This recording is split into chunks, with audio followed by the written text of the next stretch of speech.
Գործընկերներ եւ առցանց հետևորդներ, այսօր Մեդիա Կենտրոնը կանցկացնի առցանց քննարկում 2020 թվականի հակաարևմտյան, հակալիբերալ տրամադրությունները Կովկասում, պրոպագանդայի խոհանոցի ներսում թեմայով։ Ներկայացնեմ մեր բանախոսներին Զարինե Խարազյան, Ատլանտյան խորհրդի Digital Forensic Research Lab-ի խմբագիր, Գիգի Թաշվիլի, Ատլանտյան խորհրդի հետազոտող, Արմեն Գրիգորյան, քաղաքականության հետազոտական կենտրոնի փոխնախագահ։ Բարև ձեզ հարգելի բանախոսներ, շնորհակալ եմ Մեդիա Կենտրոնի հրավերն ընդունելու համար եւ այսպես Արևմուտքի ենթադրյալ բարոյական անկումը արդեն շուրջ 2 տասնամյակ հայկական քաղաքական դիսկուրսում քարոզչության հիմնական թեմաներից է, այսպես կոչված չար Արևմուտքի պատմույթը նկատելի է դեռևս 1999 թվականից սկսած, երբ ՆԱՏՕ-ն ներխուժեց Կոսովո, այն քարոզչական մեծ թափ ստացավ մասնավորապես հետխորհրդային երկրներում իշխանափոխության հանգեցրած հեղափոխություններից հետո։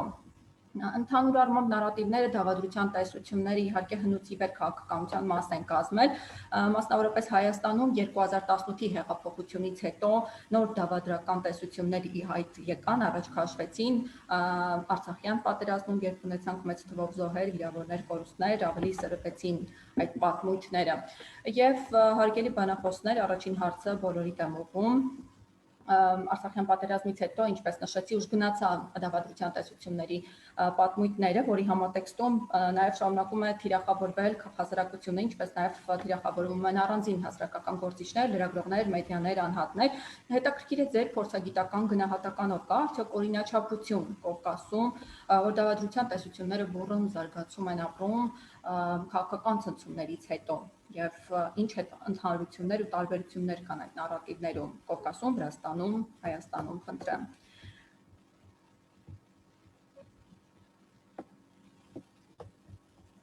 Գիվի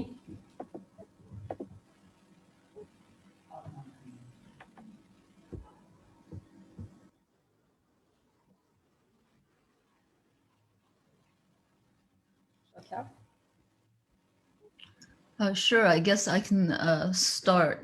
Yeah, I do think there has been an intensification of a lot of the conspiracy theories and disinformation that we've just seen in the region for a long time. And that's to be expected because conspiracy theories and disinformation thrive during these crisis events when there's essentially an information vacuum, little access to reliable information, people don't know what's going on, and an armed conflict, a war, is the perfect scenario to allow those sort of narratives to flourish. In terms of what I have seen a lot of Russian fringe websites, as well as some domestic Armenian outlets throughout the war push articles, for example, claiming that the Nikol Pashinyan is an agent of the West, for example, and also continuous attacks on for example, the LGBT community, as well as human rights activists and any Western-funded organizations in Armenia.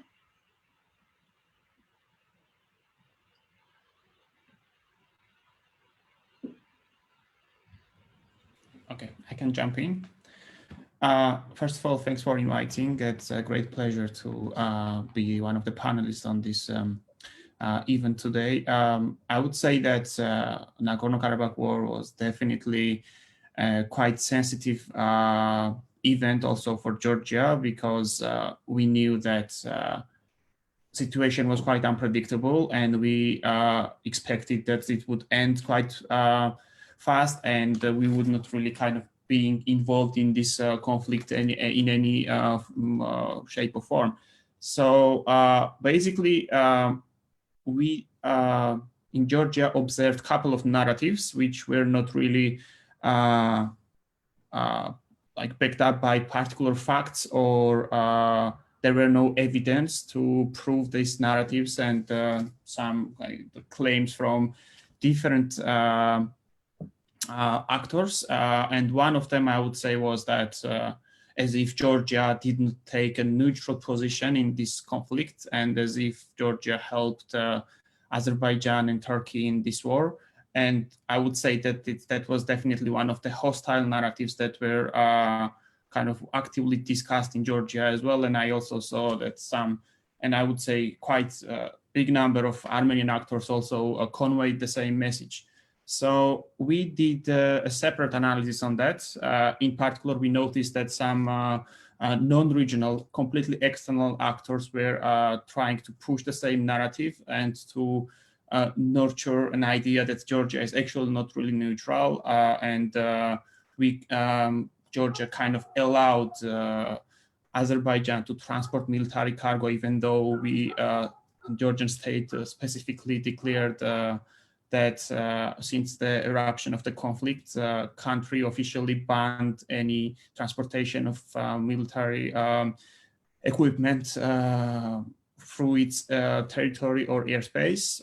And again, we tried to debunk these narratives, but after all, it was really difficult for us, for researchers, to verify what type of cargo was being transported through the airspace. But one thing is for sure, that Armenian side also confirmed that they are in close cooperation with Georgian authorities, and they receive the information regarding the movement of the military, regarding the movement of the humanitarian or different types of cargo through Georgian territory. And officially, Armenia has never kind of stated that Georgia is actually allowing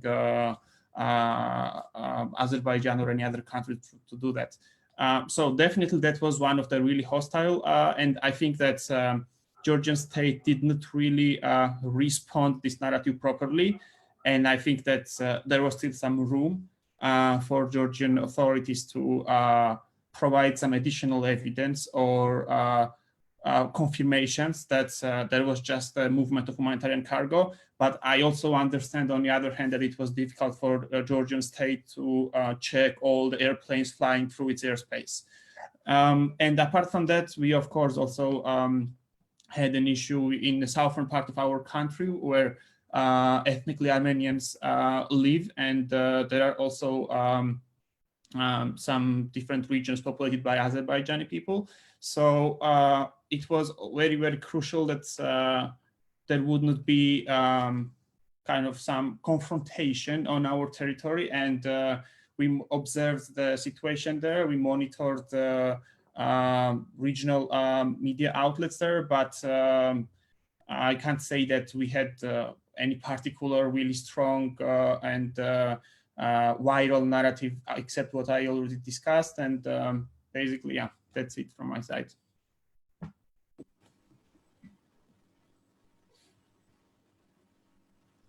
Պարոն Գրիգորյան, խնդրեմ ձեր տեսակետը Հայաստանի.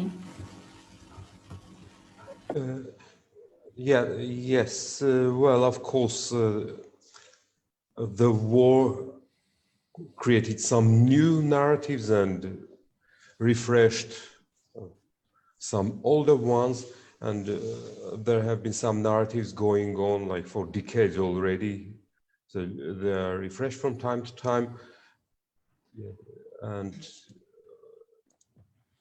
so about the West's moral decline, which you mentioned in the announcement, that's quite an old narrative which goes on and on, at least in Armenia, at least since the time of joining the Council of Europe, if not earlier. But what the war did regarding the West is that the kind of this betrayal narrative. So like they were expected to take some action, which they actually were not. It was something in the imagination of some people here in Armenia that the West owes us something, morally or otherwise. And so there were some expectations, and similar to the exaggerated expectations from some other players, which were not grounded actually. And Maybe we can elaborate in more detail.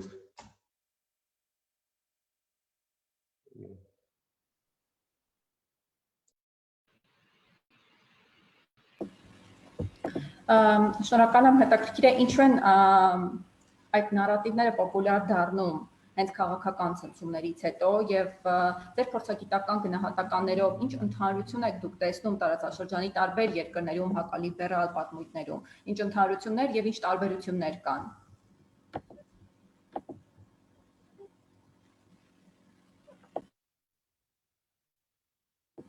Զարինե, խնդրեմ։ I think a lot of the conspiracy theories about the West, the US and Europe in particular, in the context of the war, are founded on they're popular because they're based on some grains of truth. I think after the war and during it, there has been a lot of anger and hurt from Armenians towards the US and the EU and their relative disengagement from the Karabakh conflict.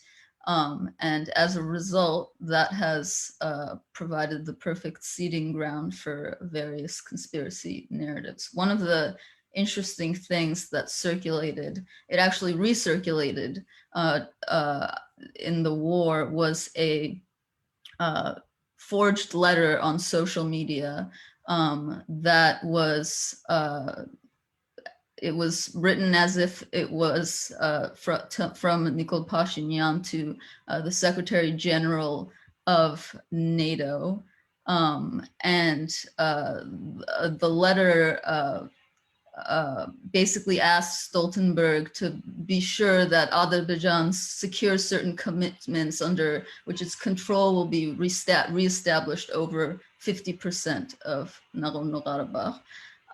And the letter was a forgery, and we did analysis on it, as well as several experts in Armenia, including Samvel Martirosyan.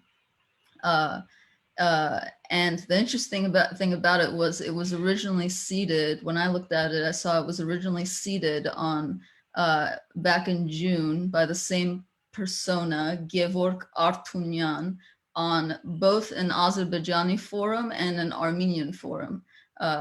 So whoever was responsible for this letter was clearly targeting both sides of the conflict. And it was very similar in terms of the style to what the DFR lab has seen in a previous operation that was linked to Russian intelligence called Secondary Infection, which was responsible for creating these forged letters to and seeding them on various social media using these one-off burner accounts that posted once and then never posted again, with the goal of seeding conspiracy narratives that undermine Western interests and unity. But the reason why those are popular is because of the genuine and authentic disillusionment, in a way, of Armenians who see Armenia's future fundamentally with the West. Yeah, so I will briefly discuss our experience in Georgia, and I would say that this problem is quite common for both countries, for Armenia and for Georgia as well, because we also have quite active far-right movement in the country, and the main anti-West actors are also coming from the ranks of these far-right organizations. And of course, I would say that the primary goal of these actors is to nurture anti-Western sentiments within the public, and they try to really shape political discourse in the country. And it's very important to also analyze what kind of influence they have. And I would say that in Georgia, these anti-liberal actors are almost kind of omnipresent and in different political or societal fields. For instance, we have political parties, which one of them was part of the previous parliament, and two other parties decided to run for the previous elections. The elections we had in October, but they didn't really succeed to secure a lot of votes from the public. And then, apart from political parties, we also have non-governmental organizations, which again represent clearly anti-Western forces in the country. We also have the organizations, but not with the, I would say they are more like present on social network, and they are not formal registered organizations, but they still are quite active in social media. And we also have far-right groups in the streets, which are more radicals, more extremists, and they try to intimidate another segment of the society. And these all actors are trying to actively push anti-Western narratives, but on the other hand, they are also trying to portray themselves as not fully anti-Western.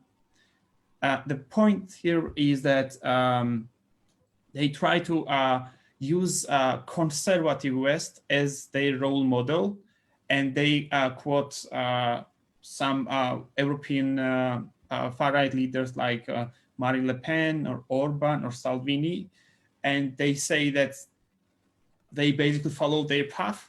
And because they know that in Georgia, saying explicitly that I am an anti-liberal actor, or I'm against, anti-Western actor, or I'm strongly against the West, is not really something that can mobilize people around them. So they are trying to use different discursive approaches in order to conceal their clear messages, and on the other hand, still mobilize people. But also one interesting thing here is the role of Russia and role of the Kremlin. Unfortunately, many of far-right groups in Georgia are considered as pro-Kremlin. And when I said unfortunately, I mean Georgia is in a conflict with Russia, and 20% of country's territory is occupied by Russia. And the experience of Eastern European countries show that those countries which are not in a good relations with Russia, far-right groups in these countries are anti-Russian, not pro-Russian. If we take Ukraine, if we take Romania, if we take Latvia, which historically do not have perfect and friendly relations with Russia, far-right groups are against Russia. But in Georgia, despite an ongoing conflict between two countries, far-right groups are conveying Russian messages. Again, they try to conceal this, but if you read between the lines their statements, you will see that these are basically Kremlin messages. And also, this again goes hand in hand with the Kremlin's rhetoric towards the West.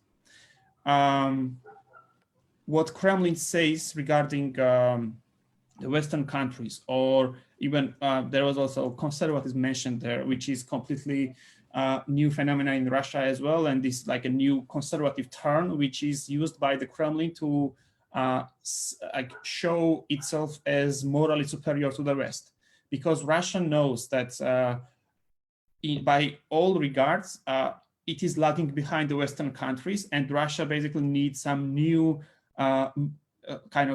metrics to be comparable with the West. And that's why Kremlin is pushing this idea that I'm conservative, so morally superior, even though West is economically, militarily, politically stronger than I am. And then of the Georgian and also probably Armenian far-right groups and anti-Western actors are repeating and pushing the same narrative. So there is again great deal of like a convergence between these actors in Armenia and Azerbaijan, in Georgia and Russia. And probably the common denominator here is that they want people to mobilize against the West and to really push more these ideas and the anti-Western narratives in order to shape the public discourse around it. I kind of think of it as the convergence of the foreign disinformation ecosystem targeting Armenia and Georgia, and the domestic disinformation ecosystem from within the country where these domestic groups and purveyors of disinformation are contributing to the uptake of pro-Kremlin messaging and serving as domestic purveyors of this kind of messaging.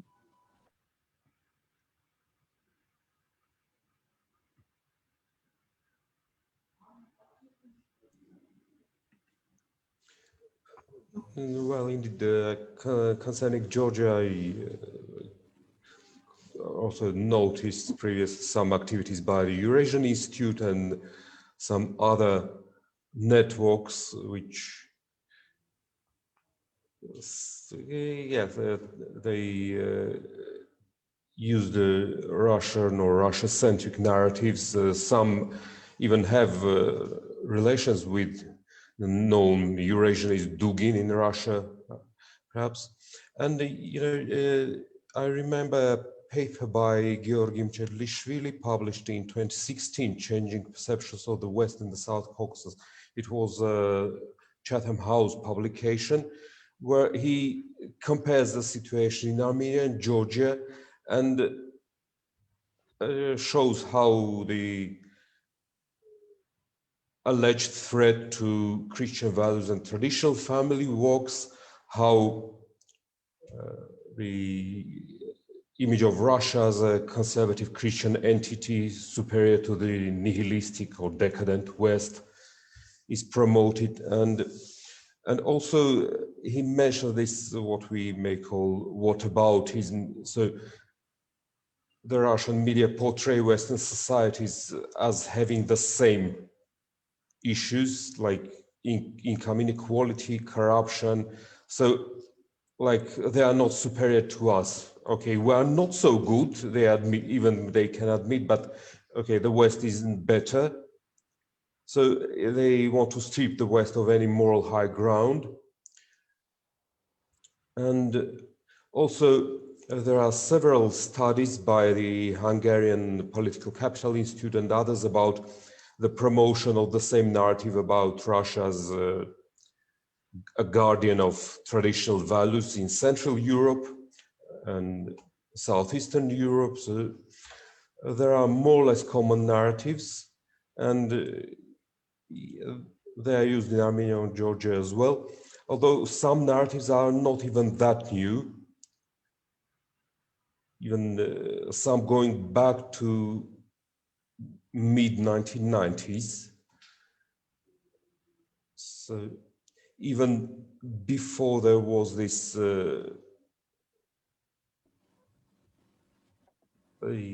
obvious, more or less obvious anti-Western turn in Russia, perhaps after the military engagement in Kosovo.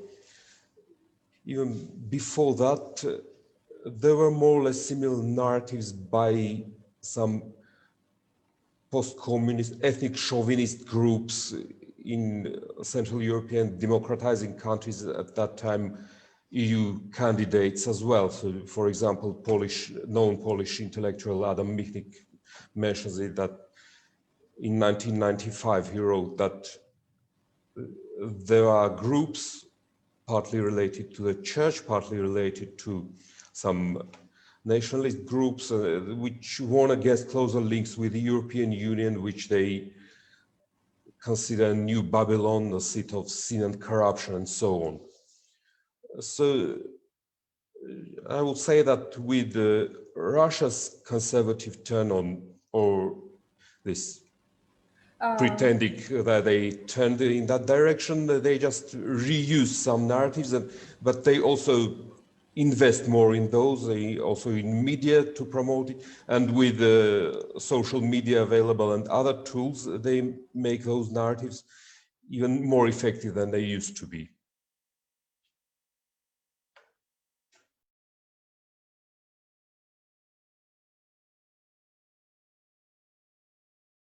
Սոցիալական մեդիայի դերին եւ ընդհանուր հանրության վրա ազդեցության առումով քիչ հետո կխոսենք, պարոն Գրիգորյան, կցանկանայի եւ հայկական հենց հայաստանյան համատեքստում ինչ տեսակի ինչ արժեքներ դավանող քաղաքական ուժերից են բխում այդ պատմույթները, որ հանրությունը ապատեղեկատվությամբ եւ կեղծ լուրերով մանիպուլացվում են։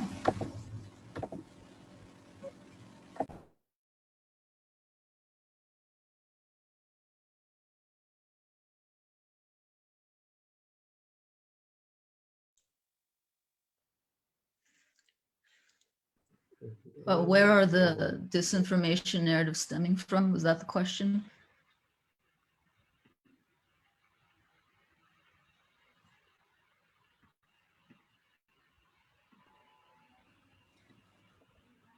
Ինչ տեսակի իջարժեքներ դավանող, հա, քաղաքական ուժերից են բխում այդ պատմությունները։ Մասնավորապես պարոն Գրիգորյանին է ուղղված հարցը։ Ու Զարինե, եթե հետազոտություններ կան ու կարող են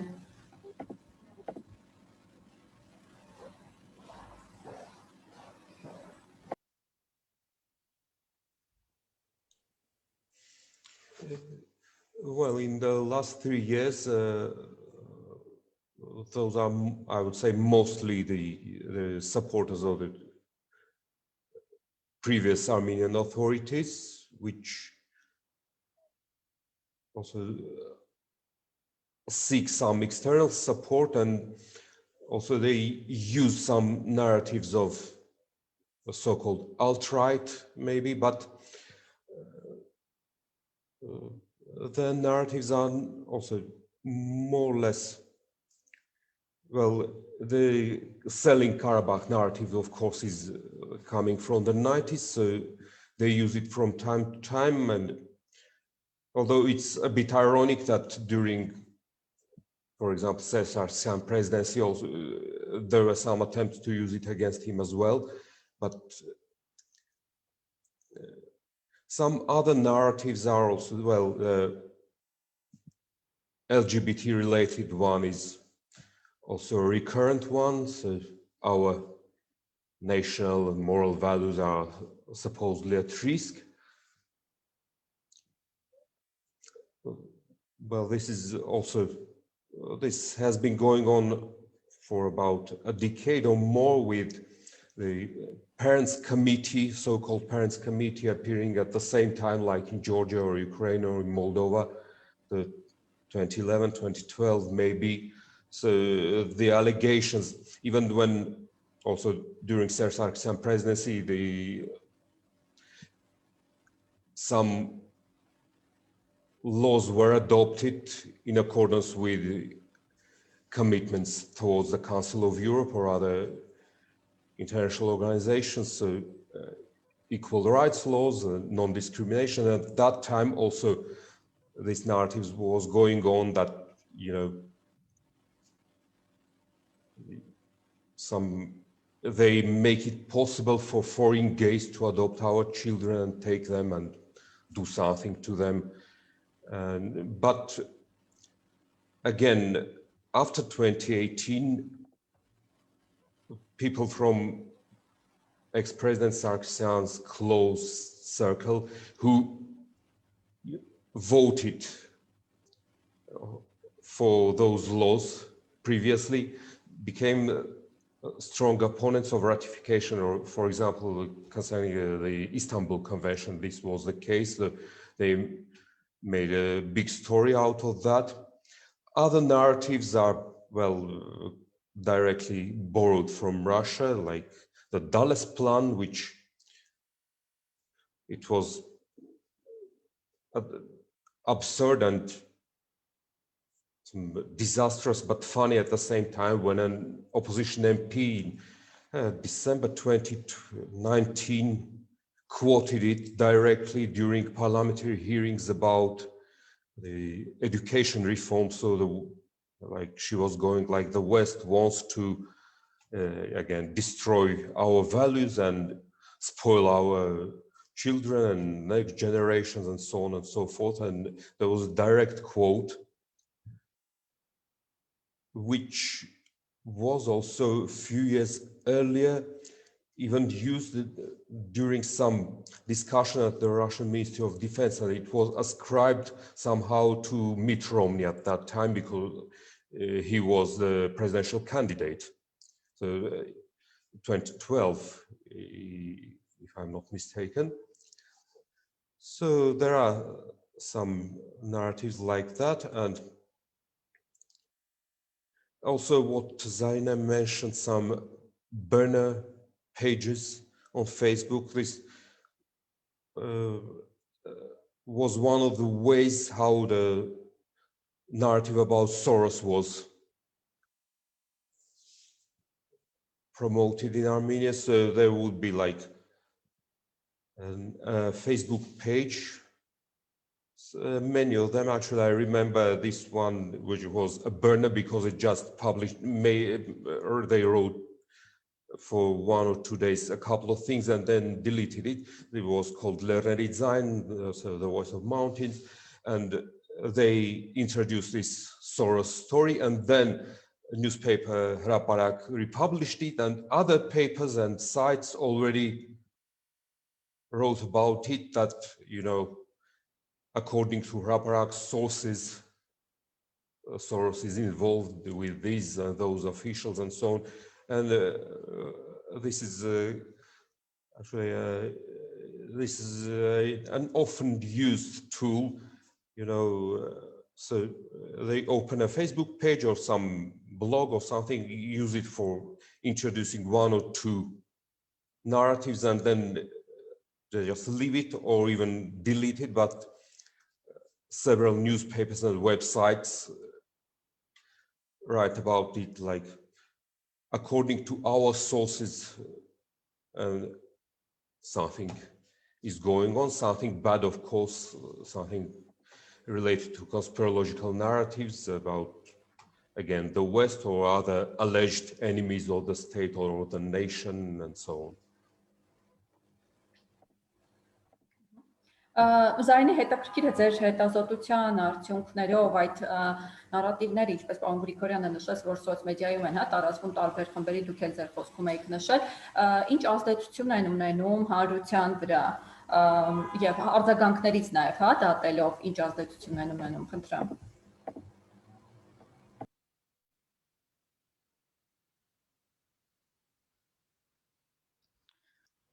That's a great question, and I think measuring the impact of disinformation and disinformation campaigns is one of the hardest questions, because it's difficult to determine precisely how online behavior and content influences offline activity.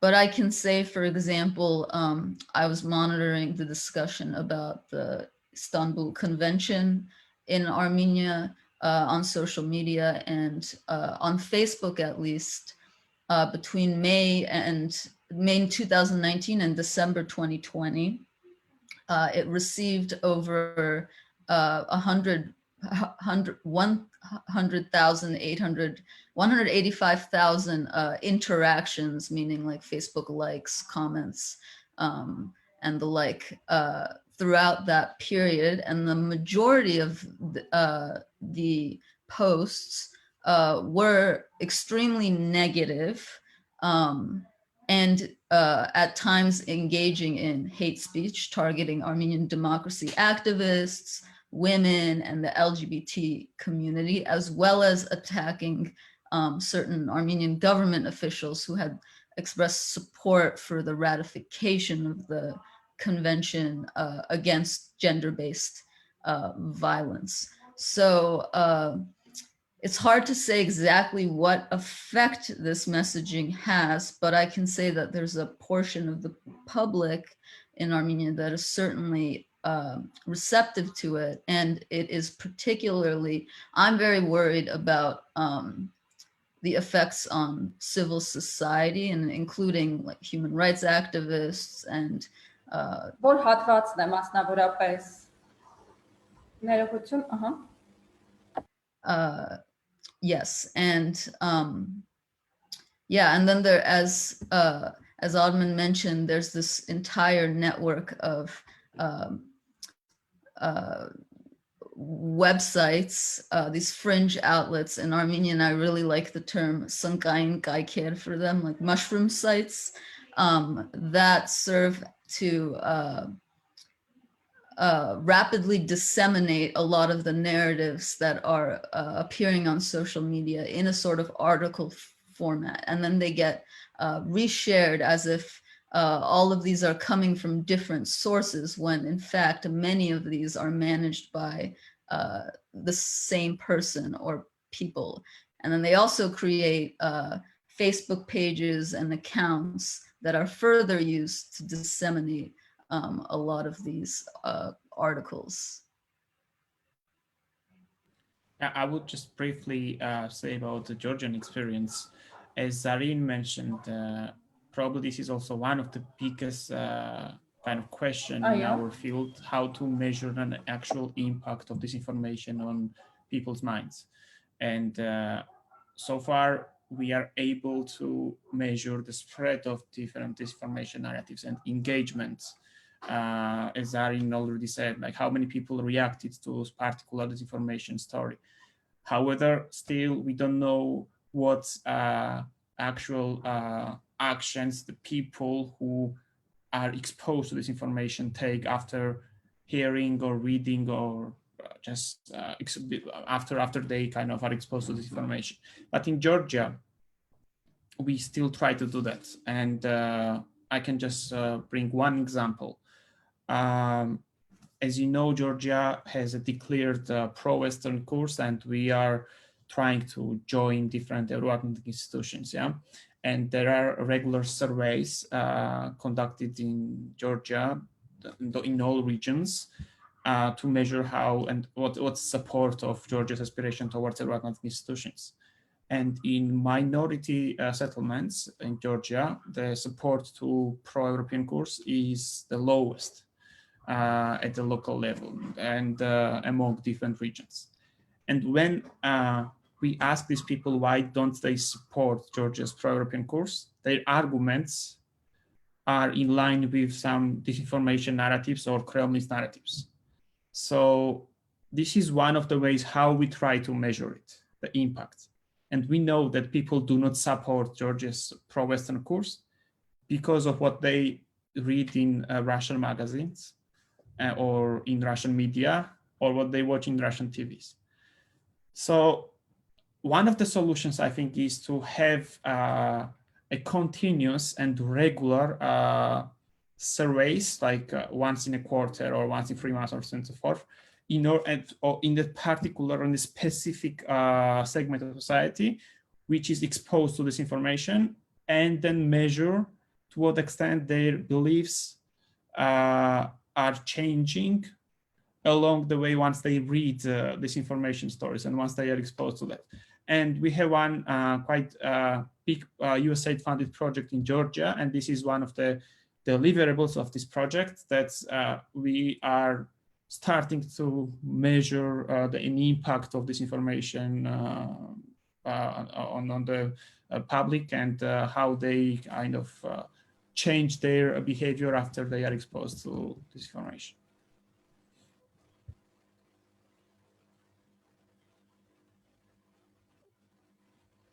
Պարոն Գրիգորյան, կա այս հարցի առնչությամբ հայաստանյան, հենց իրականության մասով ինչ ազդեցություն է, եթե կան դիտարկումներ կամ ուսումնասիրություններ կամ գնահատական ուղղակի։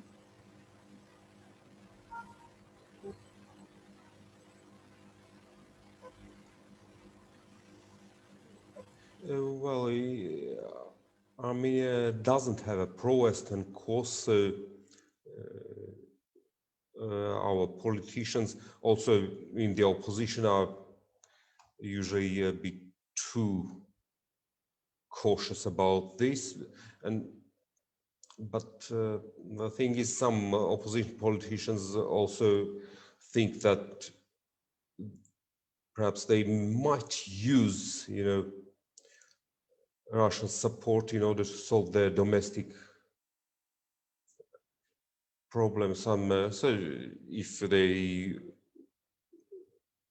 think that they may use support for coming to power, they would, like now, you see some people say, okay, we need a second Russian military base, or some things like that. It's an attempt to win support for solving domestic issues.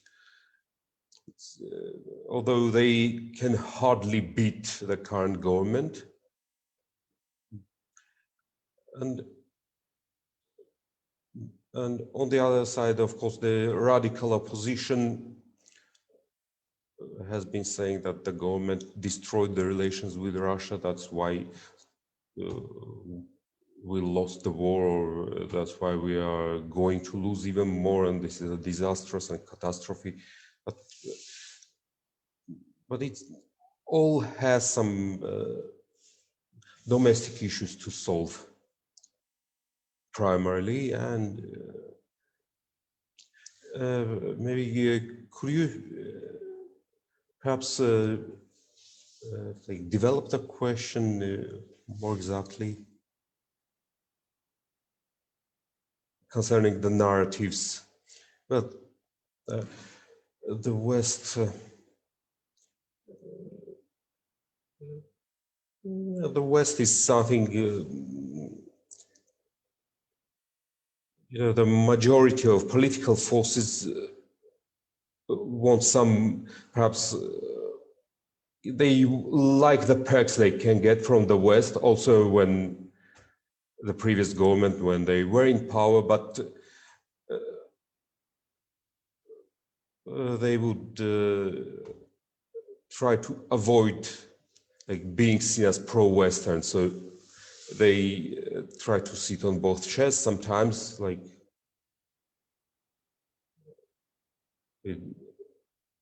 get whichever material perks they get from the one side and political support from the other. So, and the population is not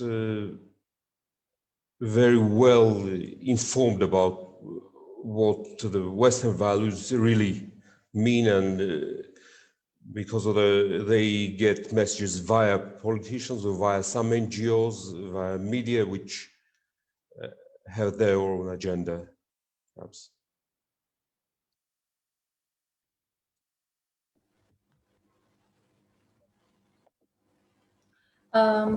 Զարինե, դուք ձեր խոսքում նշեցիք, որ իհարկե կարելի ասել աղբյուրը մեկն է պատմույթի, բայց դրանք տարածվում են, եւ քանի որ պարոն Գրիգորյանն էր մեդիայից խոսեց, հետաքրքիր է հայաստանյան մեդիա դաշտը ինչ կարգավորման խնդիրներ ունի այս առնչությամբ, ապա տեղեկատվությունը չտարածելու համար, եւ ամեն դեպքում հարցը հնչեցնեմ, կա մի կենտրոն, որտեղ ձևավորվում, ծնվում է հենց այդ պատմույթը։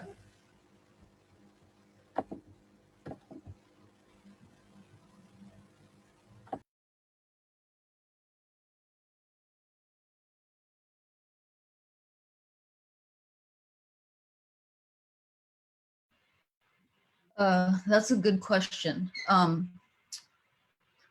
Armenia and as well as Georgia are in a tough position in terms of how to combat disinformation because they're small markets, for example, social media companies.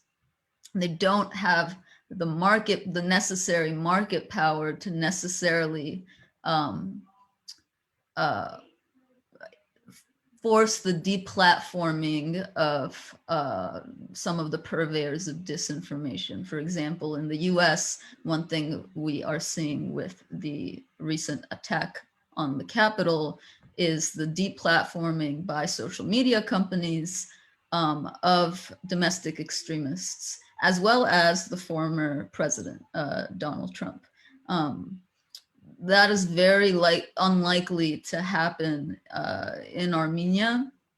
There has been some talk about regulation that restricts freedom of speech under the guise of regulating disinformation. There are a couple of, I think, unaddressed issues in it. One of them, which I'm worried about, is the conflation of hate speech and disinformation. Hate speech being targeted attacks on protected groups or groups that should be protected, like ethnic minorities, as well as other groups. But one of the things that's interesting is that Armenia's media, and part of the problem is Armenia's media environment is very, very free but very, very polarized in that a lot of the a lot of the outlets with large followings on social media as well are in the hands of allies of former president of Armenia, Robert Kocharyan.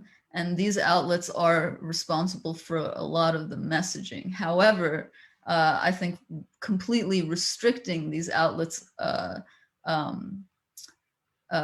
speech would be seen as a politically motivated move, and it may as well be. So I think in Armenia, the primary responses to disinformation does need to come from civil society. And I think there have been some very, very huge Haskayakan efforts in that regard. There are a lot of Armenian civil society organizations and fact-checking organizations that monitor and put out great work on disinformation in Armenia, media.am, FIP, as well as others. So I think Armenia does have the civil society capacity in place to combat disinformation. But I think this current wave of anti-liberal, anti-NGO sentiment risks, threatens that capacity. And I think that should be one of the priorities of the Armenian government going forward in terms of combating disinformation, because it becomes a national security threat at a certain point. Yeah, I would say that crucial here is the whole of society approach to effectively fight against disinformation. And we at the FR Lab are using 4 lines of defense against disinformation tactic. And basically it has 4 main points. And the first one is to document the threats, to know the scale of the problem, or let's call it a threat, meaning how many different channels are spreading this information, how many people are exposed to that, how many messages are conveyed on a daily basis. And I think state and non-state actors should have this information. It's crucial. And Georgia has been documenting these threats since probably 2017. And there are, as of today, just non-governmental organizations who are doing that. And government is still, I think, is ignoring this problem, and there is no enough effort from their side. But we already have more or less good understanding of this disinformation landscape. And then second kind of step here is to raise an awareness about the problem and communicate the significance of this problem to the audience, to have like specific campaigns in order to bring this to the people who are the most vulnerable and exposed to this information. And then third action that society and government should be doing is to repair those weaknesses that exist in the country and malicious actors are exploiting. Because if you look at Kremlin, for example, which is the main source of the information in Georgia specifically, in this case, they are exploiting already existing weaknesses in the society. They don't really create new ones. But government and society should be doing a lot to fix it and to not to allow malicious actors to kind of use them. And I would say, last but not least, you need to also raise stakes for those actors who are spreading this information. And we have plenty of examples in Eastern Europe. And I think it's particularly relevant for Georgia that maybe 3 days ago, Ukraine banned a couple of pro-Kremlin outlets, which were working specifically to convey Kremlin's messages. We have the same situation in Baltic countries, right, where Sputnik has been having continuously problems because of subjective reporting. And in general, punishment for such actors is crucial, because if you don't really take responsibilities and if they don't pay any price, they will just freely continue what they are doing. And it also applies to the domestic actors as well. But again, there is really thin line between censoring and rights and freedom of expression, and also kind of punishing them by different measures.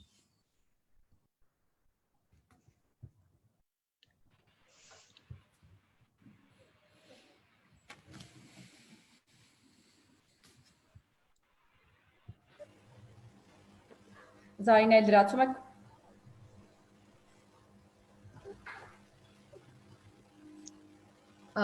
Yes, so I think I agree with Givi, and I think that the problem is when disinformation or the specter of disinformation is used sort of as a political cudgel.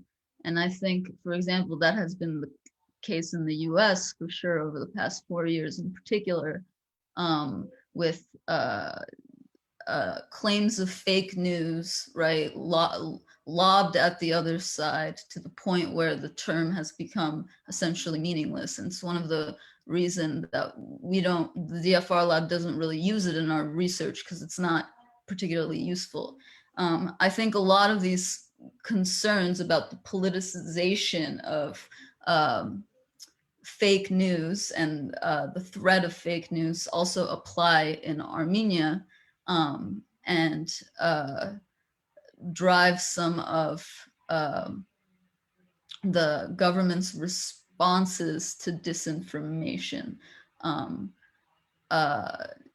Back in last year, the NSS, the Armenian Security Services, arrested an individual for allegedly making certain social media posts online under a fake profile, Diana Harutyunyan, and brought the guy behind the account supposedly in for questioning, and there was a rather bombastic dramatic video filmed of his confession and the like. And I think these efforts are, and he was eventually, I suppose, let go, and we heard very little about that case afterward. So I think that efforts like that are counterproductive in a sense, because they involve for the selective enforcement of countermeasures to disinformation, and, for example, criminal prosecution of disinformation agents for politically motivated reasons. And it's important to develop a framework for combating disinformation that avoids that selective enforcement and sort of ad hoc approach of arresting a political opponent under the guise of countering fake news and then letting him go because there's no particular law or legislation under which they can be legitimately prosecuted. And developing that framework will help in a way sort of also legitimize counter disinformation efforts and prevent them from being used by opponents as evidence of censorship or political bias.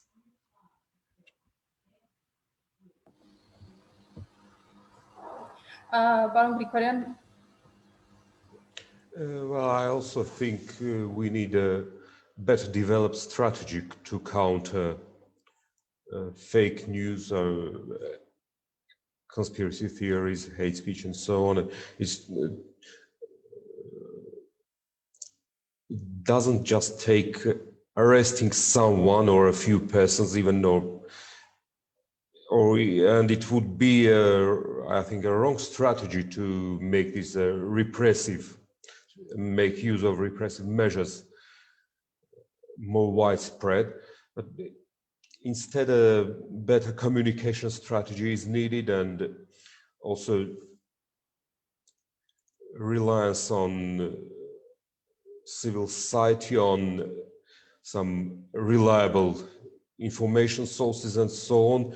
But the problem is that currently the Armenian government may feel isolated because a large segment of civil society feels alienated because of some bad communication during the war, or the absence of some critical reforms, or indefinite postponement of some critical reforms even before the war, like the promised vetting or judicial reform and so on.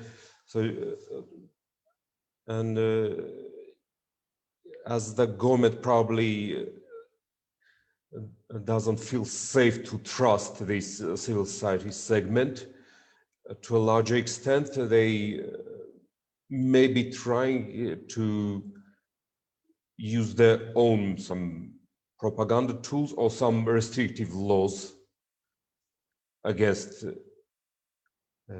false narratives, which is not so productive because they will be lagging behind anyway. Some new tools will appear, the restrictions will be circumvented somehow, and in the absence of a good communication strategy, it's hardly possible to win that battle.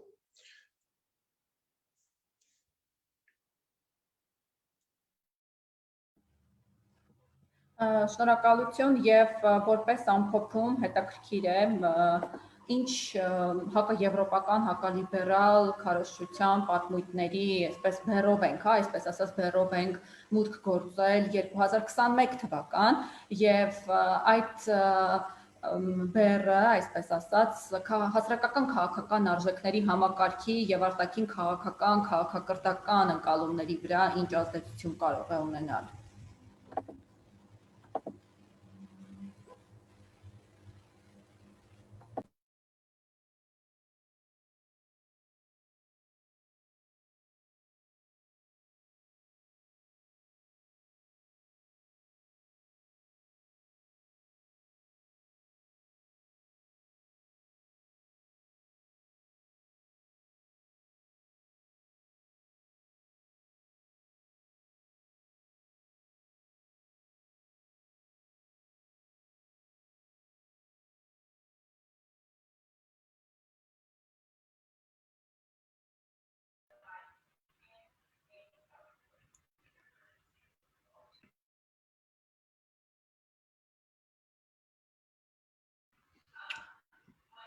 I think one of the things, for example, that we're going to see in 2021 is more messaging about how Russia is the only credible protector of security of Armenia. And I expect also particularly to see increasing attacks on Armenian civil society and NGOs in particular that are focused on strengthening Armenia's democratic resilience.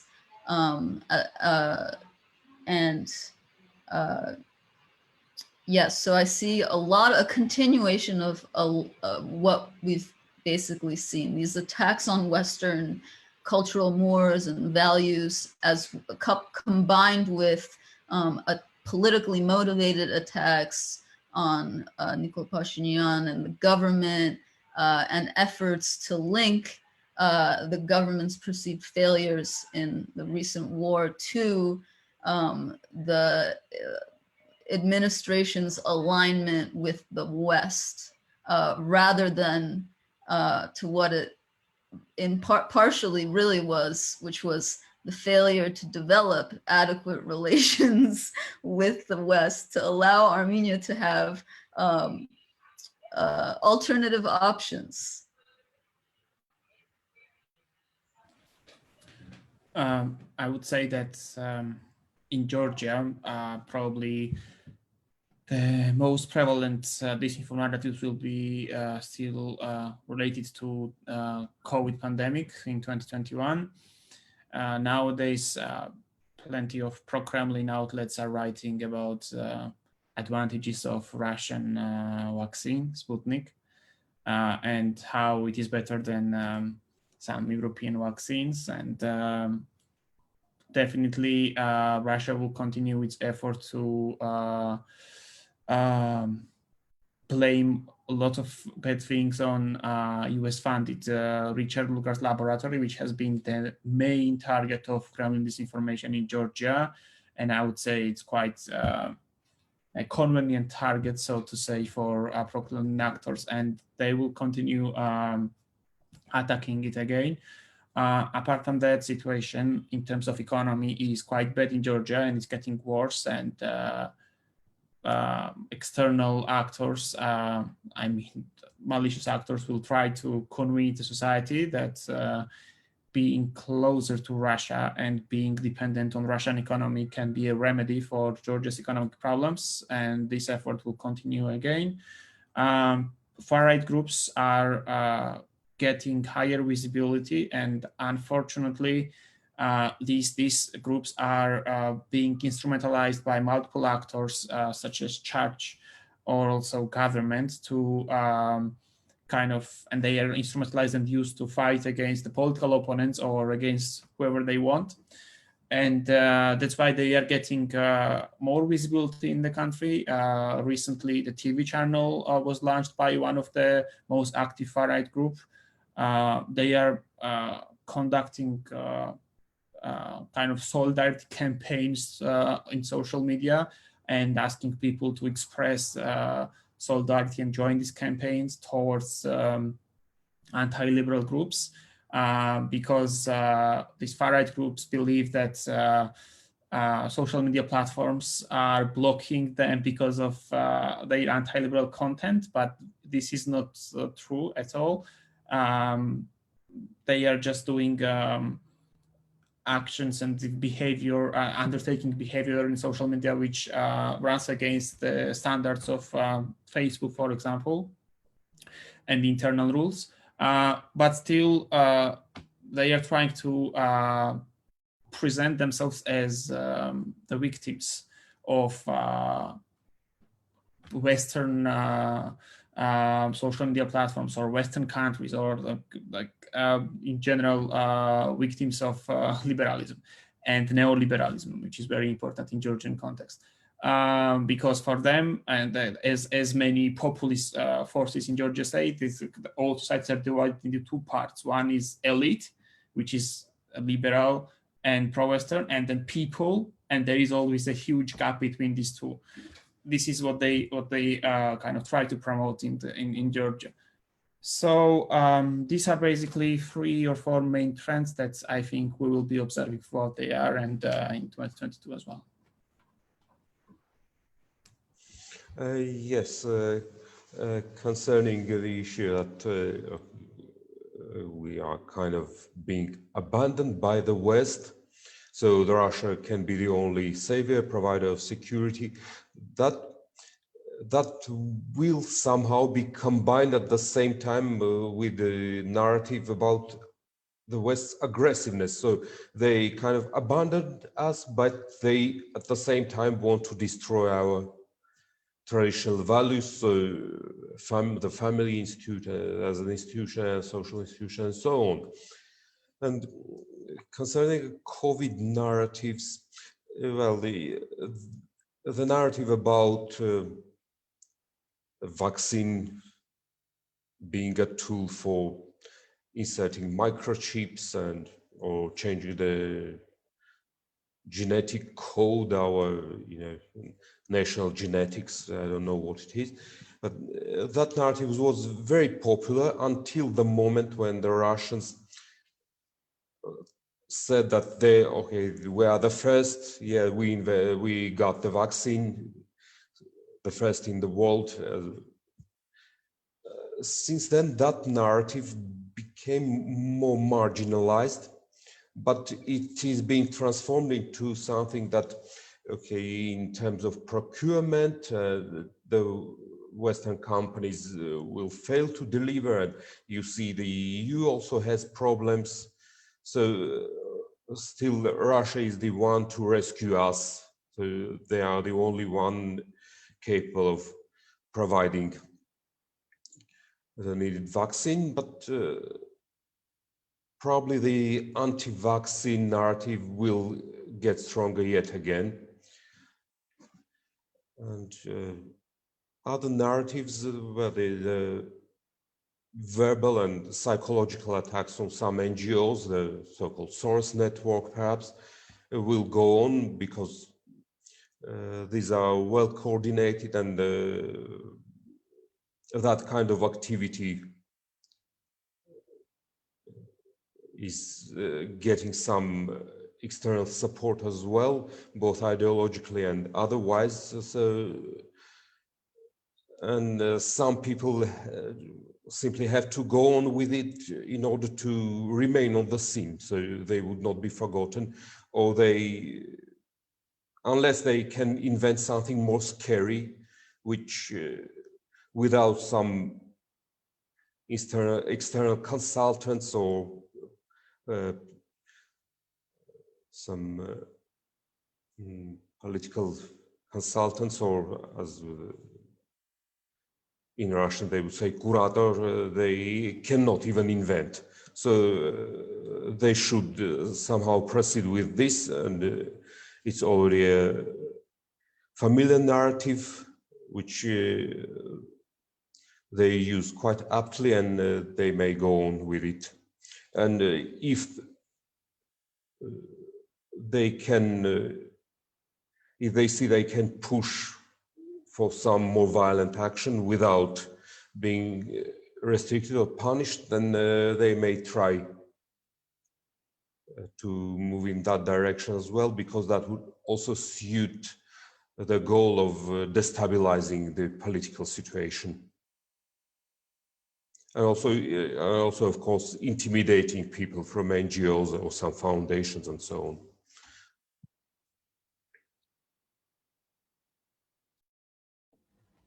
Շնորհակալություն, հարգելի բանախոսներ, բավական հետաքրքիր եւ արդյունավետ քննարկման համար։ Ես հիշեցնեմ, որ Մեդիա Կենտրոնը անցկացրեց առցանց քննարկում 2020 թվականի հակաարևմտյան հակալիբերալ տրամադրությունները Կովկասում, պրոպագանդայի խոհանոցի ներսում թեմայով։ Մեր բանախոսներն էին Զարինե Խարազյան, Ատլանտյան խորհրդի Digital Forensic Research Lab-ի խմբագիր, Գիվի Գիգիթաշվիլի, Ատլանտյան խորհրդի հետազոտող եւ Արմեն Գրիգորյան, քաղաքականության հետազոտական կենտրոնի փոխնախագահ։ Շնորհակալ եմ հարգելի բանախոսներ, հաջողություն։